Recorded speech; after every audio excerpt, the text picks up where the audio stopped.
Hello guys, this is Amol Khedkar. Today I'll be talking about the article that you see on your screen, which says we are like cash cows. Stranded Chinese students upset after Australia's coronavirus travel ban. This will be an interesting article to tell you the least. Please don't forget to subscribe to my channel before we get started because I upload these kind of interesting and fascinating videos which are literally eye-opening, to be very honest with you, on a daily basis, because I really want to clear the misconceptions of many people that that reside in India have about foreign education and working in foreign countries. So please don't forget to subscribe to my channel and let's get started. This is an article from the South China Morning Post, the SCMP. Okay, this is a pretty reputed newspaper. Okay, and they have a history of doing sting operations, and like they have a history of very good journalism. Okay, so you can really count on these people. So as you can see, why you can trust SCMP, there's a tag over here. Okay, so this is definitely pretty trustable news source. A government task force has estimated a US $5 billion loss if Chinese students angered and frustrated by the ban cannot enroll for the university. Okay, tourism sector is also likely to be hit by restrictions on travel from the mainland as Chinese visitors spend around 8 billion US dollars in Australia each year. Okay, so this is regarding the trade between China and Australia, not just in terms of visitors but also in terms of students. Okay, that's why the Chinese students who are stranded in Australia are saying that we are like cash cows, and they will explore, they will prove it to you as we go through the next paragraphs. Abby Shi knows firsthand the anger and frustration felt by Chinese students left stranded by the Australian government's decision to ban travel from the mainland in response to the coronavirus outbreak. Okay, she, General Secretary of the Students' Representative Council at the University of Sydney, is in contact with more than 2,000 Chinese students who went home for the Lunar New Year holiday and now cannot return to Australia with just weeks to go until the start of the new academic year. This is a pretty old article. I understand that it's from 4th Feb 2020, but I just wanted to highlight what exactly the situation is about international students in Australia. Okay, so this is an old article. So that's why it refers to Lunar New Year and other things in here. There is a lot of confusion about the ban and anger towards the government, says she, an international student from Shanghai, currently in Australia. She's sharing information with the standard students via WeChat. Okay, so as you know, and as I've always said, most of the international students that go to so-called Western countries, so-called rich countries, are really betting their life savings on something that is just very, very volatile. Okay, please mark my words. Okay, the education sector in Australia is being commercialized and students are being treated like cash cows.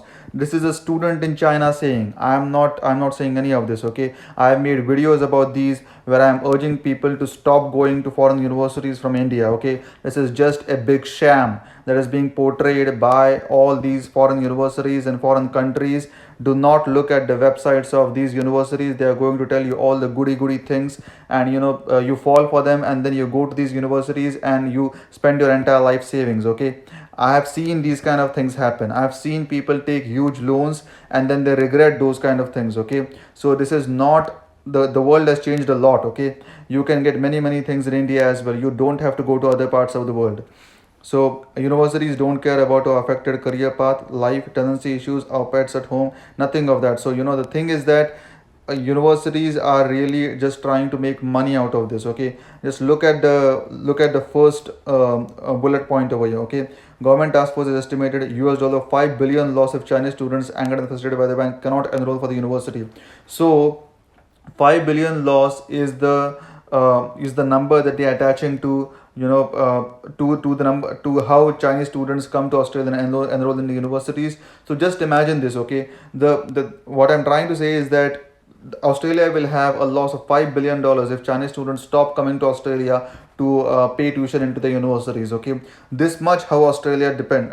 This just proves how much Australia depends on international students coming to Australia and paying tuition, out of state tuition, to universities in Australia for them to study over there. Okay, so this is really something that I have been pointing out for the past, I would say, since I've started my channel, and I've got many positive as well as negative reviews, but this really just points out that this is something that has been happening for long time, and now people are saying it out in the open. Okay, look at this. This is the student in Australia that is saying education sector in Australia is being commercialized. So as I've said, universities literally run like companies. Okay, they literally have boards. They have board of directors. Okay, and many big CEOs and managing directors sit on those boards. Okay, universities have become all over the world like a company. Okay, they operate on for profit nature. Okay, they are not a non-profit organization.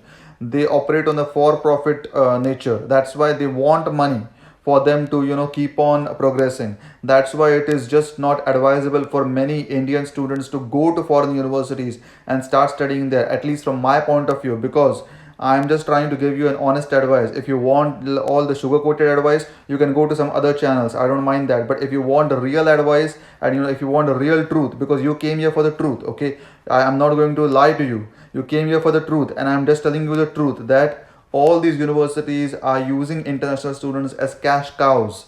And it's high time that people in India realize this before you just drain all your life savings for these universities, and you get just a piece of paper that is completely useless. Okay, there are master students in Australia, in New Zealand, in Europe, in US, in Canada, that are literally doing pizza delivery jobs. Okay, understand this. If you want to do a pizza delivery job at Domino's or Pizza Hut, you can go to these universities, get a piece of paper which is called a degree, and then work at Domino's or McDonald's or any of these things. Okay, so if your life aim is like that, you can surely come to these universities. But I don't think, from what I've seen, the experiences of many Indian students, they don't want to do any of these things. That's why they are trying to come to Australia, to New Zealand, to Canada, to America, to Europe, by seeing all the Hollywood movies, because they feel that life is like Hollywood movies in most of these countries. It is definitely not. Okay,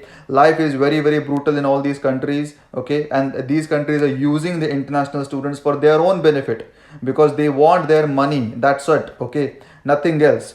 So if if you learn something new from this article, and if your opinion about Australia changed a bit after doing this article, because I know that the kind of mentality that has been ingrained in many of the students in India is just so rigid, that they don't want to believe that foreign countries are using them. But to be honest with you, all I can do is that I can make these videos and educate you, and at least try to enlighten you about what exactly is happening. I've lived in the US for 8 years of my life, and now I'm in Canada for 2 years. Okay, I have done my masters in computer science from University of Southern California in Los Angeles.